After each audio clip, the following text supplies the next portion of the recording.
In our problem today, we're looking at a flexible budget. Now, there's an old joke about the constipated accountant who couldn't budget, so he got a pencil and worked it out.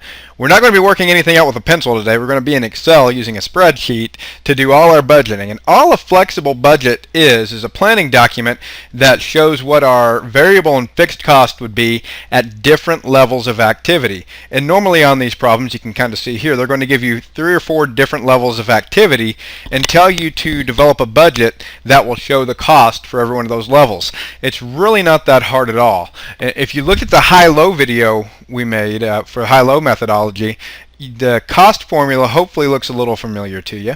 Remember, our cost formula is y equals a plus bx, whereas y is our total cost, and then a is our fixed component, and then b is our variable component, and then x is the level of activity. So we're given some different amounts here. As you see supplies, it says y equals 0 plus $4x. That means that there's no fixed component. That is a completely variable cost. It's not mixed at all. If it would have been y equals and it had a dollar amount there plus 0x, then that cost would have been totally fixed. For ones where you see a number for A and a number for B, that means it's a mixed cost with both a fixed and a variable component. So we're going to jump right into it. A says prepare a flexible budget at 250, 300, 350, and 400 direct labor hours. So again, that direct labor would be our cost driver here. I've already got it set up. I've made a little spreadsheet here, and I've got the hours up at the top. I've got our variable cost listed, our fixed cost listed, and again, the way I picked those out is I went and looked at the nature of the cost formula here.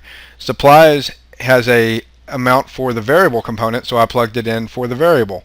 Ones that had both A and a B, I plugged them into both variable and fixed. So what we're going to do is we're simply going to go through here and we're going to kind of plug in some numbers and do a little bit of math. Our supplies are going to be $4 per direct labor hour, and that's going to be the variable component. And again, that came from right here, $4x. So all we need to do is take our level of activity and multiply it by the dollar amount per direct labor hour. Same with our direct labor, $7 per direct labor hour equals 7 times 250.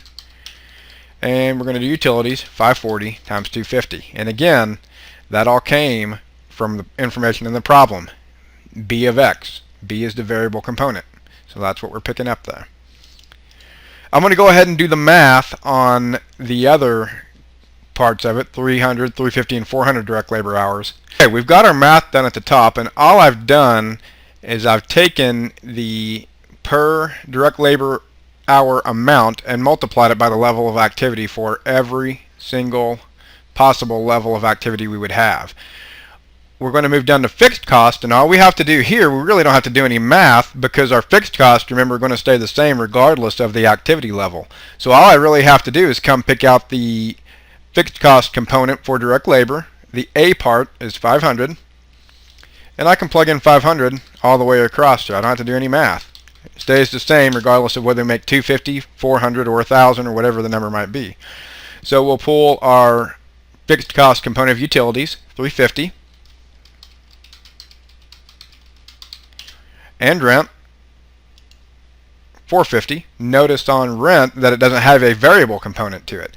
So that's a completely fixed cost. We had what? 450.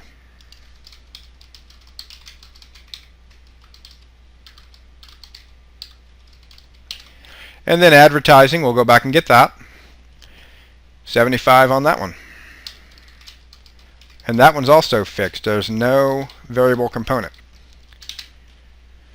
So I have everything completed for every level of activity.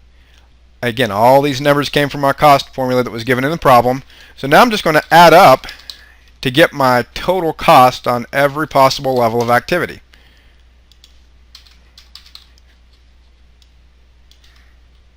And we're going to use a sum formula for that. Add up the column.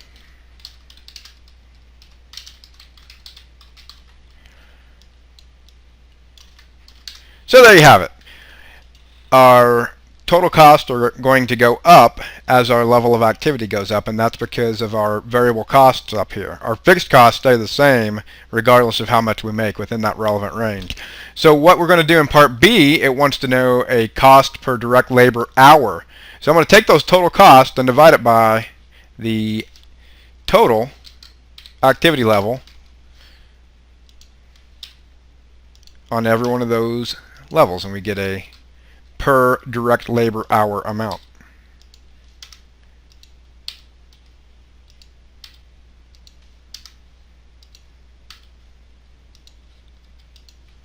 There we go. So that would be how we'd complete part B. The final part of the problem, part C, wants to know, Tom wants to make 40% profit margin on his cost. What should be the average amount we bill if employees usually work 350 direct labor hours per month and average repair takes 1.25 hours? So 350 is going to be our assumed level of activity.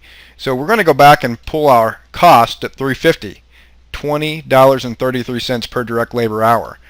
Our cost at 350 direct labor hours is going to be $20.33. Okay, so what we're going to do, we want to make a 40% margin on our cost. So I'm going to take that cost, I'm going to multiply it by 1.40, which represents 140%. So we take our 2033 and multiply it by 140%, and we get 2850. Actually, we get 2846. Excel's doing some rounding on me. 2846 is going to be the hourly rate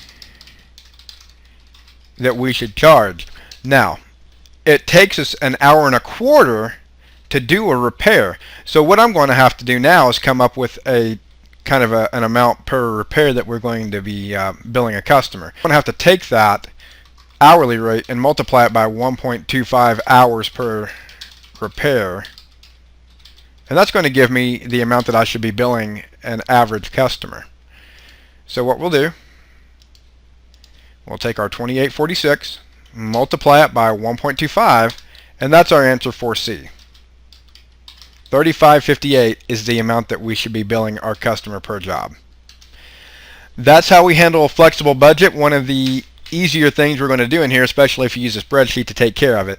As always, if you have any questions, give me an email or give me a call and we'll walk you through it.